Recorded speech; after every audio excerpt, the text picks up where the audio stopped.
Hello everyone, welcome to Sprint UPSC. We are discussing class 10th NCERT Democratic Politics 2 and we are on chapter 4 Gender, Religion and Caste. So इसके पहले वाले sessions में हम पढ़ चुके हैं gender और पॉलिटिक्स का क्या रोल है, right. In today's session we will discuss the religion, communalism and politics. So stay tuned for that. देखिए, हमने पढ़ा जेंडर डिवीजन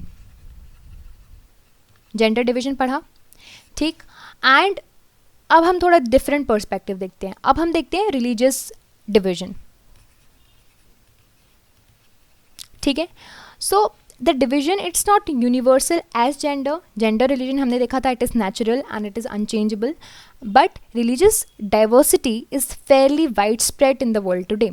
एंड बहुत सी कंट्री जैसे कि इंडिया, हमारी जो बहुत सी पॉपुलेशन है, they follow different religions. And हमने ये भी नोटिस किया था, जो नॉर्दर्न आइलैंड वाला जो एग्जाम्पल लिया था, कि most of the people belong to the same religion. बहुत से लोग सेम रिलीजन से बिलोंग करते थे.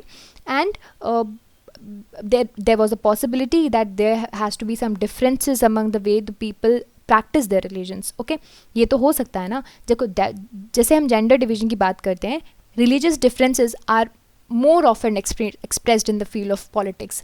कुछ चीज़ें समझते हैं कैसे ये पॉलिटिक्स में ज़्यादा रोल प्ले करते हैं. गांधी जी बोला करते थे कि आपका जो पॉलिटिक्स है और रिलीजन है उसका सेपरेशन नहीं हो सकता. उनका ये कहना था कि वो कहते थे कि रिलीजन सिर्फ एक रिलीजन नहीं होता, एक पर्टिकुलर रिलीजन नहीं होता, जैसे हिंदुज़म, इस्लाम, क्रिश्चियनिटी, बट उनमें होती हैं कुछ मॉरल वैल्यूज़, ठीक है.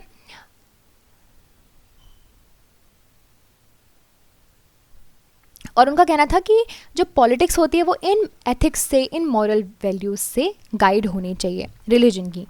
फिर कुछ ह्यूमन राइट ग्रुप्स हैं हमारे देश में, उनका कहना है कि most of the victims of the communal riots in our country, they are the people from the religious minorities. तो इनका कहना है कि कम्युनल राइट्स जब होते हैं तब सबसे ज़्यादा विक्टिम बनते हैं माइनॉरिटी. और कौन से माइनॉरिटी? जो कि रिलीजियस माइनॉरिटी है. और उन्होंने कहा है कि गवर्नमेंट को इसके लिए स्टेप्स लेने चाहिए माइनॉरिटीज़ को प्रोटेक्ट करने के लिए. वुमेन मूवमेंट्स, ओके, उनका कहना है कि जो फैमिली लॉज होते हैं सारे रिलीजन में, देखो फैमिली लॉज हमारे यहाँ हर एक रिलीजन के अलग अलग हो सकते हैं. सो इनका कहना है कि family laws of all the religion discriminate against the women. तो उनका कहना है कि गवर्नमेंट को ये लॉज चेंज करने चाहिए और थोड़ा इक्विटेबल सोसाइटी लानी चाहिए, ठीक है. जो भी हमने एग्जाम्पल्स देखे, ये क्या इन्वॉल्व करता है? Religion and politics. कैसे? पहले एग्जाम्पल में गांधी जी ने तो बोल ही दिया कि पॉलिटिक्स को मॉरल वैल्यूज से अपना गाइड होना चाहिए. यहाँ पे ह्यूमन राइट ग्रुप्स का कहना था कि माइनॉरिटीज़ सफ़र करती हैं, गवर्नमेंट को प्रोटेक्ट करो. यहाँ पे वुमेंस ने बोला वुमेंस को प्रोटेक्ट करो. तो रिलीजन और पॉलिटिक्स के बीच में रिलेशनशिप है, but they do not seem very wrong or dangerous. Ideas, ideals, value, जो भी हम डिफरेंट रिलीजन से लेते हैं वो डिफरेंटली प्ले करेगा अपना role in the politics. And actually people should be able to express in their politics needs, interest and demands as per the member of the religious communities. but जो political power में हैं वो अपने religious practice इस तरह से करें कि वो किसी तरह से डिस्क्रिमिनेशन और ऑपरेशन जैसा उनका जो एक्ट है वो ना लगे. ये political acts they are not wrong as long as they treat every one of the other religion equally. अब मैं क्या बात करने की कोशिश कर रही हूँ, आपको समझ में आएगा. कम्युनलिज्म के बारे में पहले समझते हैं. सो देखिए, problem begins when religion is seen as the basis of nation. और वही होता है आपके कम्युनलिज्म में कि आप नेशन का कंट्री का बेस समझते हो कि किसी रिलीजन के तौर पे आया है, ठीक है. एंड और ये प्रॉब्लम तब और ज़्यादा बढ़ जाती है जब रिलीजन को पॉलिटिक्स में एक्सप्रेस किया जाता है और बोला जाता है कि एक रिलीजन बड़ा है, एक रिलीजन छोटा है, एक सुपीरियर है, एक इन्फीरियर है. और इस मैनर की पॉलिटिक्स को बोलते हैं कम्युनल पॉलिटिक्स. जब इस तरह का सेपरेशन आपके देश में आ जाएगा. Communal politics in terms it is based on the idea that religion is the principal basis of social community. इनका कहना है कि रिलीजन जो है आपका एक बेसिस है आपकी सोशल कम्युनिटी का. कम्युनलिज्म में क्या होता है ना, इसमें बोला जाता है कि आप एक ये जो लाइंस बना दी गई हैं हमारे रिलीजन की, इसके हिसाब से ही चलोगे. अगर आप इस ए रिलीजन को बिलोंग करते हो तो आप इसकी लाइन पर ही चलोगे, आप भटक नहीं सकते. Okay, and the fundamental interest are same. और अगर बोलो कि यार मुझे ये चीज़ पसंद नहीं है इस पॉइंट ऑफ टाइम पे, तो आपको ट्रिवियल और इररेलेवेंट माना जाएगा उस कम्युनिटी का. It also follows that people who belongs to different religion cannot belong to the same social community. उनका कहना होता है कि दूसरे रिलीजन के हो तो आप उस कम्युनिटी के नहीं हो, एंड अगर दूसरे रिलीजन के फॉलोअर्स के पास सेम कॉमनैलिटीज़ हैं तो उनको सुपरफिशियल एंड मटेरियल समझते हैं. वो बोलते हैं कि यार हमारे डिफरेंस इंटरेस्ट अलग हैं, आपके इंटरेस्ट अलग हैं, और इसकी वजह से कॉन्फ्लिक्ट होती है.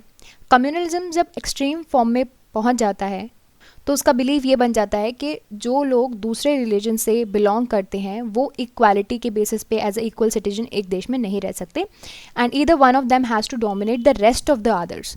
ऐसा वो सोचना उनकी मेंटालिटी और थिंकिंग बन जाती है. और ये जो बिलीफ है it is fundamentally flawed. I am telling you it is fundamentally flawed and that is true. And क्योंकि ज़रूरी नहीं है कि आप एक रिलीजन से बिलोंग करते हो तो आपके सेम रिलीजन वाले के सेम इंटरेस्ट हो या फिर सेम एस्पिरेशंस हो. हर एक व्यक्ति का अलग अलग रोल होता है, पोजीशन होती है, आइडेंटिटी होती है, और हर एक व्यक्ति के अलग अलग इंटरेस्ट होते हैं. उनकी वॉइसेस भी अलग होती हैं. So there are many voices inside a one community, different choices they make, और ये सारी voices should be heard. All these voices should be heard. And so उसी की वजह से ऐसा होता है कि एक रिलीजियस कम्युनिटी दूसरे को डोमिनेट करती है और दूसरी सप्रेस होती है. Usually that happens. Communalism can take various form in politics. पहला तो एवरीडे बिलीफ में कि आप देखोगे रिलीजियस प्रीजुडाइज स्टेरियोटाइप्स होते हैं रिलीजन के. लोग समझते हैं कि हम सुपीरियर हैं, आप इन्फीरियर हो, यानी कि एक रिलीजन सुपीरियर है दूसरा इन्फीरियर है. और हमने बहुत ही कॉमन हमारे यहाँ चलता रहता है, आपस में चलता रहता है, लेकिन हम इस चीज़ को नोटिस नहीं करते. This is in built in us. Okay.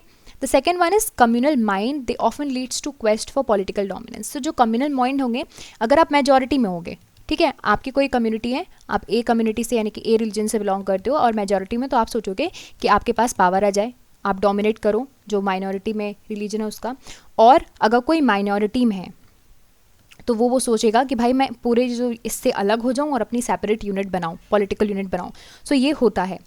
फिर political mobilisation on religious line is another frequent communalism. So इसमें क्या होता है, आपके पॉलिटिकल मोबिलाइजेशन में, क्या आपने स्पीचेस सुनोगे अपने पॉलिटिशियंस के इलेक्शन कैंपेन्स में, तो वो बहुत से कम्युनल सिंबल यूज़ करते हैं. जैसे कि सपोज़ अगर किसी पर्टिकुलर कॉन्स्टिट्यूएंसीज़ में किसी तरह की पॉपुलेशन, रिलीजियस पॉपुलेशन ज़्यादा है, तो किसी तरह की पगड़ी पहनेंगे या फिर वो आपको किसी तरह का शॉल पहनेंगे जिससे वो एक सिंबल दिखा पाएँ कि हम इस रिलीजन के साथ हैं.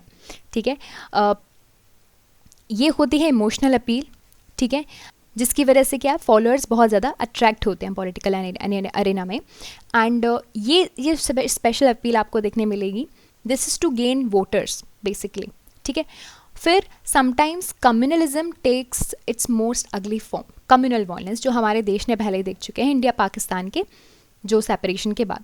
सो और सेपरेशन के वक्त भी जो राइट्स हुए, मासकर हुआ, वायलेंस हुआ, that was a communal violence. And we have seen that उसके बाद भी, पोस्ट इंडिपेंडेंस के टाइप भी बाद भी हमें बहुत सी तरह के कम्युनल वायलेंस हमारे देश में देखने मिले. गुजरात का case, recent Delhi violence was the communal violence. अब समझते हैं सेक्युलर स्टेट के बारे में. सो सेक्युलर स्टेट क्या होता है, एक ऐसा स्टेट जो किसी भी रिलीजन को में भेदभाव ना करे. So communalism was and continue to be one of the major challenge in a democracy, especially in our democracy. अभी भी challenge है क्योंकि politics के interpretations ने इसको और ज़्यादा complicate कर दिया है. Now अब हमारे constitution कैसे बचाएगा इस challenge से हमें, ठीक है, कैसे, हमें secular state बना के. So हमारे भारत का कोई official religion नहीं है क्या?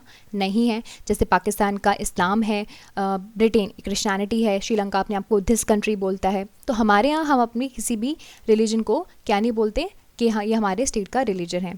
Constitution provides to all the individual and communities freedom to profess, practice, propagate any of the religion, और if they do not want to follow, they cannot follow any religion. It's their choice. Okay, we have freedom of religion. Okay. और constitution ये भी बोलता है कि state यानी कि government किसी भी तरह से डिस्क्रिमिनेट नहीं करेगा किसी भी व्यक्ति को, किसी भी रिलीजियस इंस्टीट्यूशंस को on the basis of religion. At the same times यहाँ पे बोलता है कि स्टेट जो है इंटरवीन कर सकता है रिलीजियस मैटर में, क्या इंश्योर करने के लिए, इक्वालिटी, है ना ये. और जैसे कि अनटचेबिलिटी बैन किया, ट्रिपल तलाक का जो इशू था, ऑल ऑफ दीज थिंग्स आते हैं. सो जो सेकुलरिज्म है वो किसी भी पार्टी की आइडियोलॉजी नहीं है, it is a foundation of a country, and communalism should not be seen as a threat to some people in India, क्योंकि ये कुछ लोगों को सिर्फ और सिर्फ हार्म नहीं पहुंचाएगा, इंडिया का आइडल, इंडिया के मॉडल्स, इंडिया के एस्पिरेशंस को थ्रेट पहुंचाता है। इसी वजह से कम्युनलिज्म को बोला जाता है कि इसको कॉम्बैट किया जाए। हमारा देश अगर सेकुलर है तभी भी वो कम्युनलिज्म को सप्रेस नहीं कर पाया, क्योंकि देखिए बहुत ही ऑब्वियस है, बहुत ज़्यादा रिलीजियस डाइवर्सिटी है, माइनॉरिटीज़ भी हैं और मेजॉरिटी भी है, तो बहुत कॉम्प्लिकेशंस हो जाते हैं। But these communal prejudices and propagandas need to be countered in everyday life, and religion based mobilization needs to be countered in the arena of politics. So we discussed the religion, communalism and politics. So I hope you understood all of these points. If you did, and if you like this video, you can subscribe to the YouTube channel for more videos and updates, and you can download the Sprint UPSC app to practice book chapter and topic wise. Remember candidates, just reading books and watching videos is not going to help you out unless you practice thoroughly. So identify your mistakes and work to improve your performance, and Sprint UPSC is the perfect app to do all of this. अगर आपको video पसंद आया हो तो हमारे YouTube channel को subscribe कीजिए और वीडियोज़ एंड अपडेट्स के लिए, साथ ही साथ डाउनलोड कीजिए Sprint UPSC ऐप। यहाँ पर आप अपनी बुक्स प्रैक्टिस कर सकते हैं चैप्टर एंड टॉपिक वाइज। सो अपनी मिस्टेक्स को जानिए, परफॉर्मेंस को इम्प्रूव कीजिए, और स्प्रिंट यूपीएससी इसके लिए परफेक्ट ऐप है। I will see you in the next video. Thank you so much.